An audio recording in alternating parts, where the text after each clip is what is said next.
equity is a condition of being, but it doesn't complete the picture. So then we have liberation.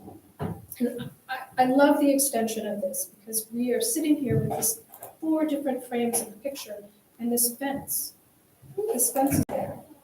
And when I saw these things the first time, I never even questioned that there was a barrier standing there.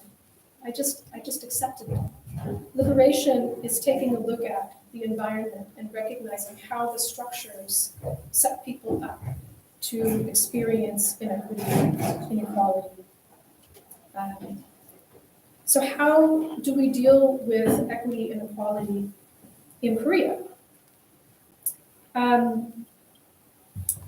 Schaefer and Lamb and Chon talk about a concept called equitable individualism.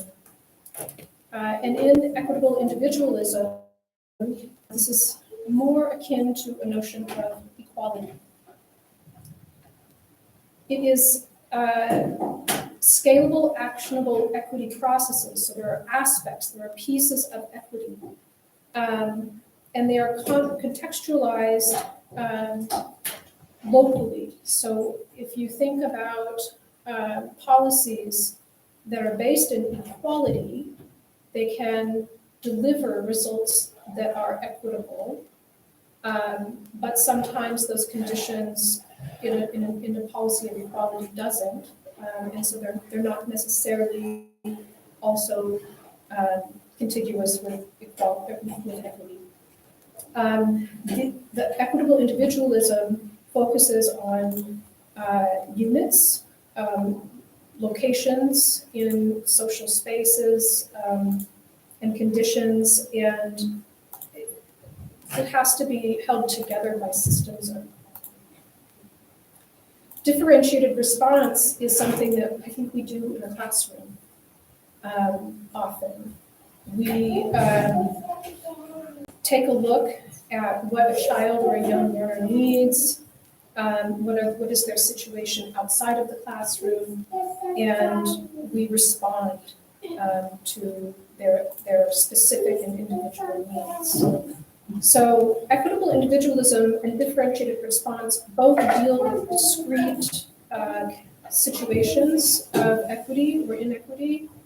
They're both responsive to some amount of specificity, but differentiated response looks beyond the surrounding system and beyond the constraints of law and regulation, while equitable individualism stays within the confines of legal structures. And we see this in educational policy all the time. So Levinson, Guerin, and Brighouse theorized that these ideas of equitable individualism are actually just educational equity, educational equity in disguise. So of educational equality of opportunity types. And so education of equity, sorry, this is like such a tongue twister. Educational equality of resources is one type. And so the claim is that fairness is achieved when everyone in a group has exactly the same resource in education. So an example of this could be any textbook from the Korean national curriculum.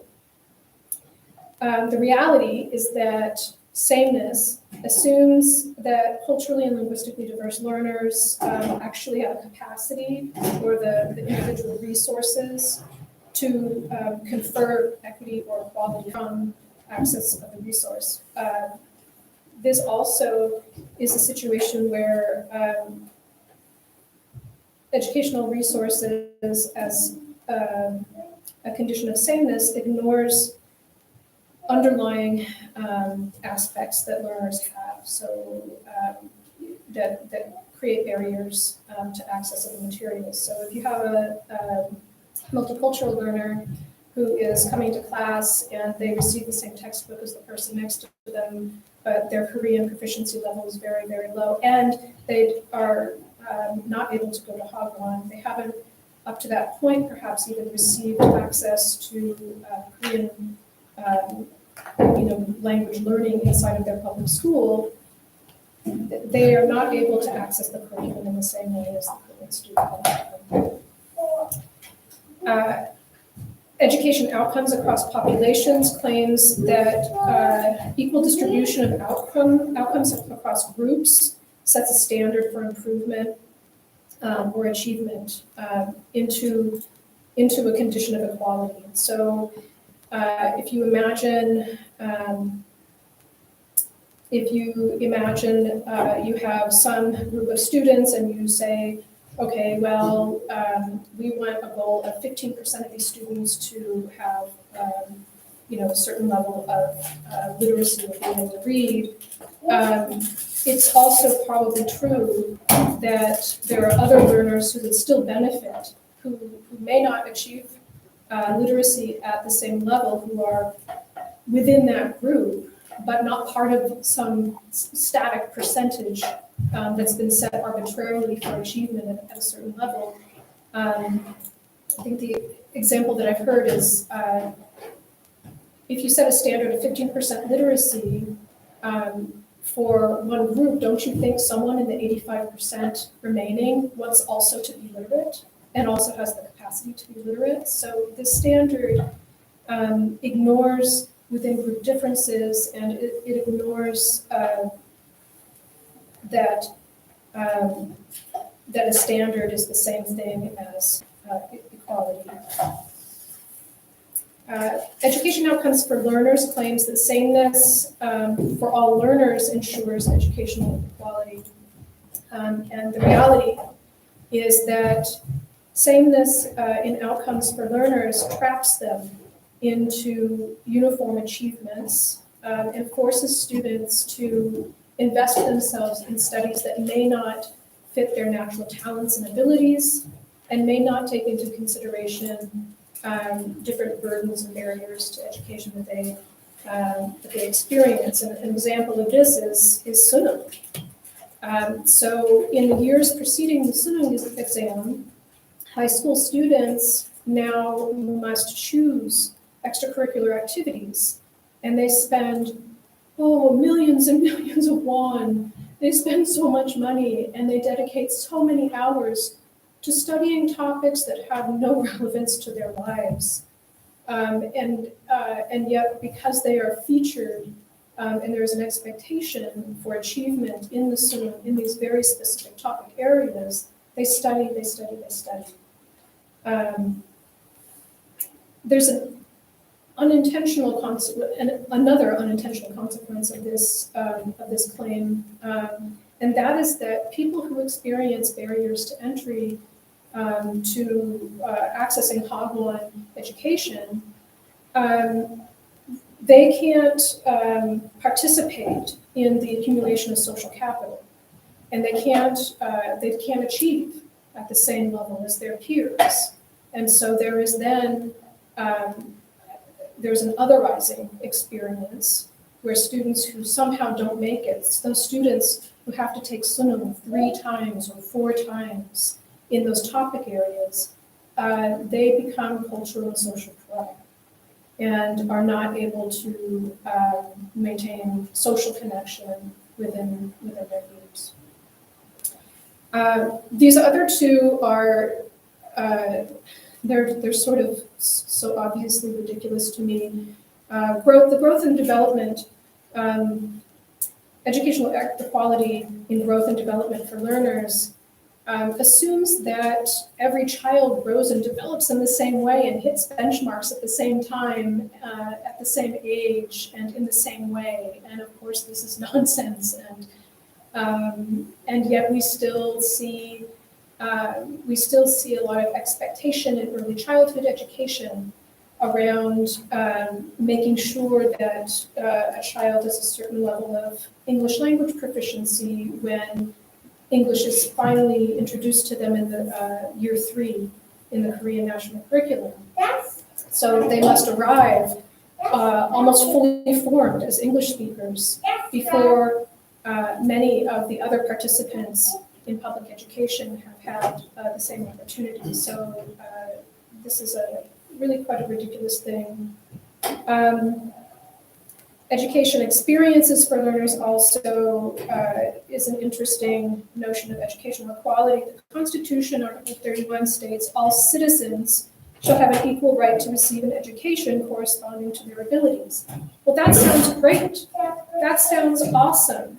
I want everyone to have equal access to education, and I want them to be right there in the zone of proximal development. I want them to be right there at the edge of their abilities. Except,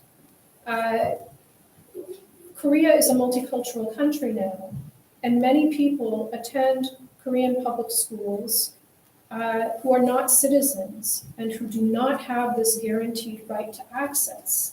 It was just a couple of years ago when the immigration policy was set that would allow students to complete their full last 2 years of study if they were foreign resident children. So this is not some like old vestige from the 1948 Constitution. This is an issue that's happening now in public education, where multicultural learners, especially who have had more transition, they've come from another country.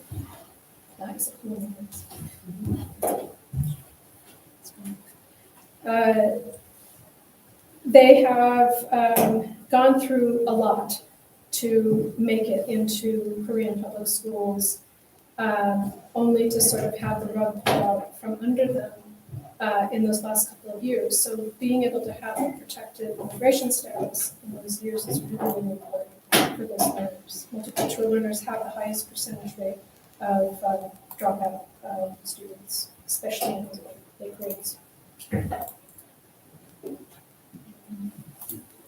So on to the second topic in this woven fabric, Koreanness and emerging multicultural identities.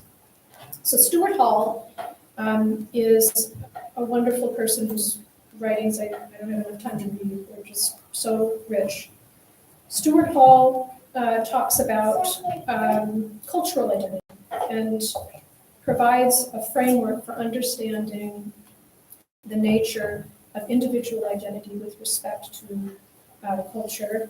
So he says that cultural identity is the measure, the proximity of a person to others in their space with respect to sameness and difference. So the sameness and difference that a person experiences with respect to others around them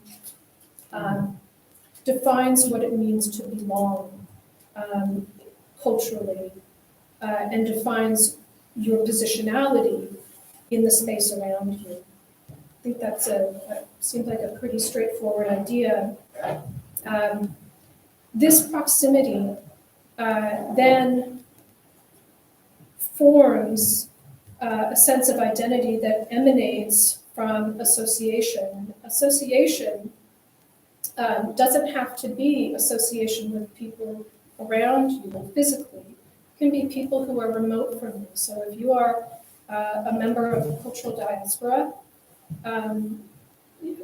you can be still part of what he calls imagined community. If you are part of a group, if your association is with a group that is no longer in existence, you still have imagined community. So identity emanates from association with the imagined community. This identity then is experienced as a set of cultural artifacts, language, blood heritage, cultural practice. And it becomes politically contested when people have to struggle about who controls the knowledge of those artifacts of identity. And that control and those narratives become embedded in historical and cultural contexts. So when we think about Koreanness, there are many archetypes that come to my mind at least. And I think about Korean education, and I think about those Neo-Confucian schools and the very specific identity that comes from that period of education. And I think of a lot of the struggle, and I think of Koreanness as resistance and liberation.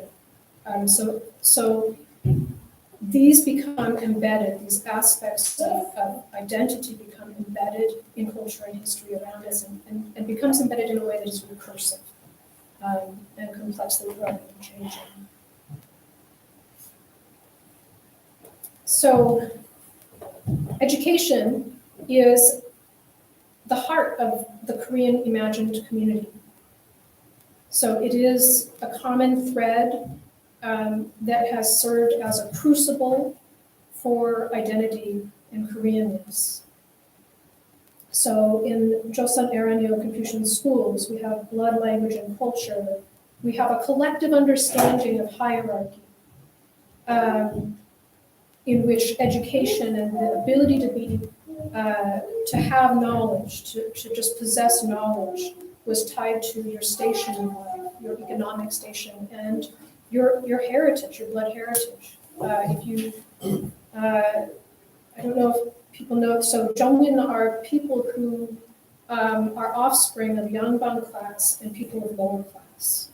So it's actually this sort of blended economic class that was created to capture and hold and maintain Yangbang blood heritage. So these internalized cultural ideals were broadcast and available to everyone, and that strengthened social cohesion in society. When the Japanese came and co-opted public education as normal schools in South Korea or in Korea, they used them as either assimilation or were subject to them as resistance. And so we see the emergence under the normal school system of moral education. And moral education is, again, what was employed by later regimes, Korean regimes, to control the population and control who has access to cultural artifacts, who has access to language, who has access to cultural practice. Schools also were this cradle of resistance. So hagwons and segregated schools were there to shelter revolutionaries. So this is another contested space of identity. This is another place where narratives about who gets to say they're Korean and why are brought forth historically. These came together in nationalism, and that is our current context for understanding Korean identity. In 1950, we had the first national curriculum, and this curriculum set forth a purpose to define Korean identity. I'll get to it in the next slide. To define it in a very specific way that focused on globalization. So the first national curriculum turned its back on the narratives of the past and recreated narratives in the future. After democratization, then we have identity as globalization, and we have the emergence of multicultural language, multicultural learner, moral education. So we see that in public education, we have the emergence of a whole new system that is meant to, as a political project, as a social project, is meant to control the narrative of who it is. Control the narrative of who is Korean. In 2015, the latest national curriculum was released, and it's based on this idea of Hongik Ingam, which comes from the precepts of Dangan Wangkum, who is the grandson of the founder of Koreanness. So there is even today, there is reference to there's epistemological reference to Koreanness embedded in our legal structures. So the justification of Koreanness in education references the beginning, the origin of Korea. So the idea is that self-identity is a project of development of professional continuity, intercultural literacies, creative intellectualism, and these serve the goal of democratic citizenship, social harmony, and global citizenship. And that is what defines everything about the national curriculum. But maybe not if you fall into any of these other pillars. You're not Korean. You may not be able to access these ideas and these experiences in the same way as Korean nationals.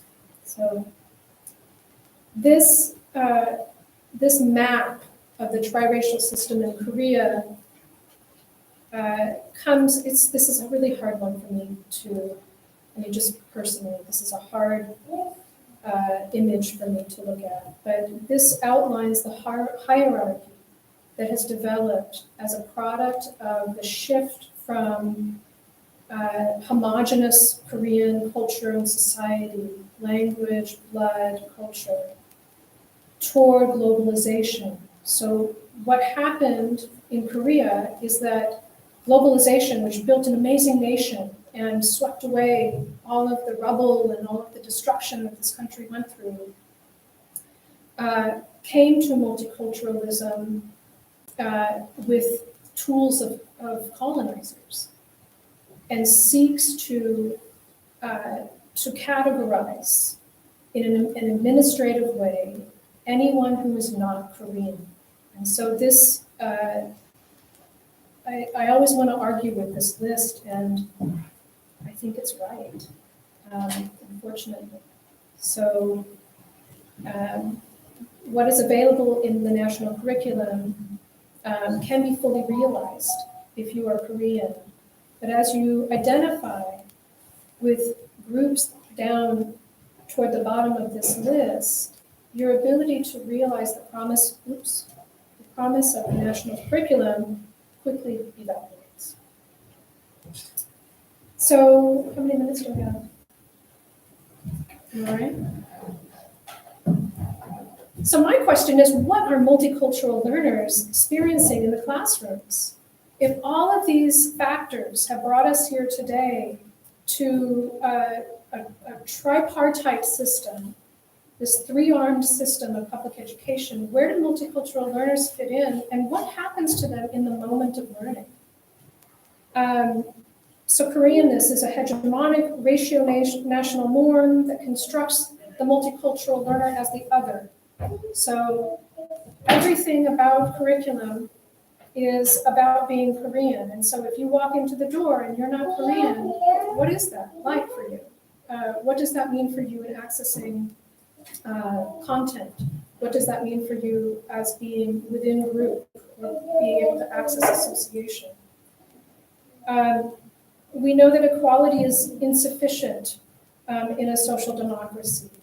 Equity is what we need in order to realize fair education outcomes. But equality here is centered in administrative and education policies, and so it's completely limited. The structure is not built for multicultural learners, and it's not built with the intention to provide them either equality or equity. Pedagogy is our answer. And it creates an ability to overcome these barriers and these challenges in a localized context so that learners can negotiate their identities with everyone in this space and decenter hegemony. Ru, Choi, Hong, and Kim did some interesting research, and they found that multicultural learners in South Korea are faced with 4 choices. They must integrate, assimilate, separate, or face marginalization. They found that multicultural learners who engaged in activities that allowed them to integrate were the ones who were the most successful in achieving, being high achievers in the Korean curriculum.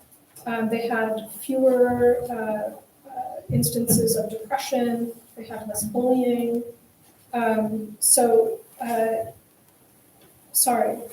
Assimilation, not integration. So people who assimilated are more comfortable here.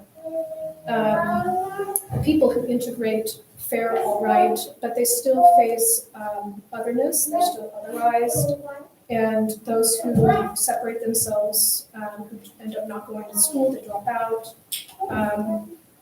or are not even in school and are living marginalized and below the radar, it's horrible. Their situations are places of vulnerability, disconnection from Korean society, and they're not empowered in ways that they need to be in education. Do you want to take a break? I'm worried for time. I can do this after.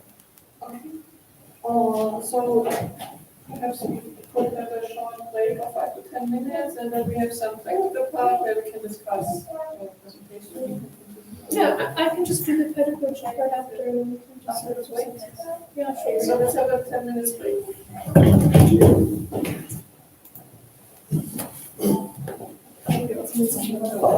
Yeah, I'm not sure that